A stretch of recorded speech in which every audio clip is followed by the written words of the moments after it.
We had the nickname of being the good guys. We did what needed to be done to put the house back to its original condition, and we treated the people with respect and compassion. My name is Doug Stevens. I'm the owner of SERVPRO of North Shasta, Trinity, and Greater Tehama counties, and I'm very proud to be running this franchise in this beautiful area. There's no call that can come in that we can't effectively deal with in a very short amount of time, and it limits the scope of the damage also. 50% of all small businesses fail after an emergency situation, and that's usually because it wasn't handled quick enough and fast enough. I mean, your clients will go somewhere else if you can't take care of them. So if you can get in there and you can knock out a job and you can get them back in business before their clients have found somewhere else to go, you can keep a small business alive, which is basically a family's livelihood, or maybe it's quite a few families' livelihoods. We like the idea of being able to go out and help people and serve the community.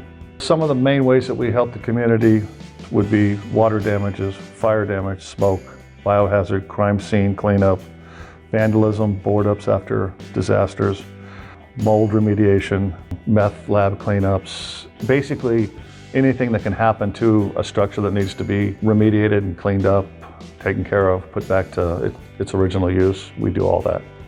We did a water damage in an elderly gentleman's home, and pretty much the whole house was affected, so he was going to have to leave the property. It wouldn't be safe for him to stay there. He explained to us, one of my crew members, when we brought him to the hotel, that he could only sleep in this chair. It was specifically made to keep him in a position where he could breathe. And the insurance company wasn't going to pay for us to transport that chair over to his hotel room and then take it back to his house. So he was concerned. We just went after work, grabbed a moving van, grabbed his chair, took it over to him in the hotel, and then when the job was finished, we just brought it back and just didn't put it on the bill. He was quite relieved that he didn't have to figure out a way to, breathe through the night. And that was satisfying for us. Someone comes home from work, they open their door, their ceilings are hanging down, their whole house is full of water, their furniture's all wet, their clothes are wet. They think, how am I ever going to fix this? Well, there's a way to fix that. I mean, we do it every day.